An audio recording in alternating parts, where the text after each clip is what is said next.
Nashik TCS धर्मांतर आणि लैंगिक छळ प्रकरणात एक महत्त्वाची अपडेट समोर आली आहे। ती म्हणजे पोलिसांकडून 3500 पानांचं आरोपपत्र दाखल झालेलं आहे आणि या आरोपपत्रात इम्तियाज जलील यांच्या नावाचाही उल्लेख आहे। चौकशी दरम्यान एमआयएम पक्षाचा नगरसेवक मतीन पटेलने उल्लेख केलेला आहे। अत्यंत महत्त्वाची ब्रेकिंग बातमी आपण आता पाहतोय। मतीन पटेलची चौकशी झाली आणि यावेळी त्याने आपल्या चौकशी दरम्यान इम्तियाज जलील यांचं नाव घेतलेलं आहे, म्हणून या आरोपपत्रामध्ये इम्तियाज जलील यांच्या नावाचा उल्लेख पाहायला मिळतोय। मोहसिन शेख आपले प्रतिनिधी आपल्या सोबत जोडले गेले आहेत। मोहसिन, आधी सुद्धा खरं तर इम्तियाज जलील यांचं नाव आलं होतं, त्यानंतर मतीन पटेलचं नाव आलं आणि आता मतीन पटेलच्या जबाबात पुन्हा इम्तियाज जलील यांचं नाव। काय सांगते हे आरोपपत्र?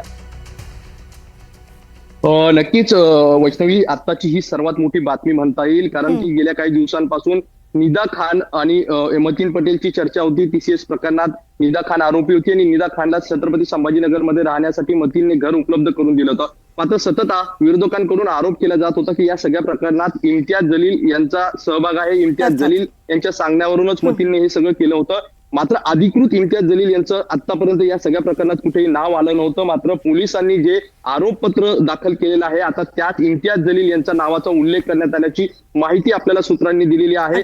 या आरोपपत्रात असं सांगण्यात आलेलं आहे की जेव्हा मतीन पटेलला नाशिक पोलिसांनी छत्रपती संभाजीनगर मधून ताब्यात घेतलं आणि संभाजीनगरच्या गुन्हे शाखेच्या कार्यालयात जेव्हा त्याची चौकशी केली आणि त्याला तेव्हा विचारलं की निदा खान नेमकं कुठे राहते, तिचं घर कुठे आहे, तर या सगळ्या प्रकरणाची उत्तर देताना इम्तियाज जलील यांना विचारा असा उल्लेख त्यांनी सतत केला होता आणि याच गोष्टीचा उल्लेख आता आरोपपत्रात करण्यात आलेला आहे। इम्तियाज जलील यांच्याशी देखील आपण संपर्क साधण्याचा प्रयत्न केला, मात्र ते सध्या हज यात्रेसाठी गेलेले आहेत, त्यामुळे त्यांच्याशी संपर्क होऊ शकलेला नाही, त्यांची बाजू कळू शकलेली नाही। मात्र आताची ही सर्वात मोठी बातमी आपल्याला म्हणता येईल, एका मोठ्या नेत्यांचं पहिल्यांदाच एवढ्या मोठ्या प्रकरणात नाव आलेलं आहे। गेल्या काही दिवसांपासून या सगळ्या प्रकरणाची देशभरात चर्चा सुरू आहे। अशातच पहिल्यांदा एमआयएम नगरसेवकाचं नाव आलं आणि आता एमआयएमच्या मोठ्या नेत्याचं माजी खासदाराचं थेट नाव आलेलं आहे। त्यामुळे आता इम्तियाज जलील यांना देखील अशा चौकशीसाठी हे एसआयटी बोलवते का, त्यांना देखील नोटीस दिली जाते का, हे पाहणं महत्वाचं असणार आहे। मात्र आताच्या राजकारणातील आणि या सगळ्या प्रकरणातील ही मोठी अपडेट म्हणता येईल। इम्तियाज जलील यांचा अधिकृत आता चार्जशीट मध्ये म्हणजेच आरोपपत्रात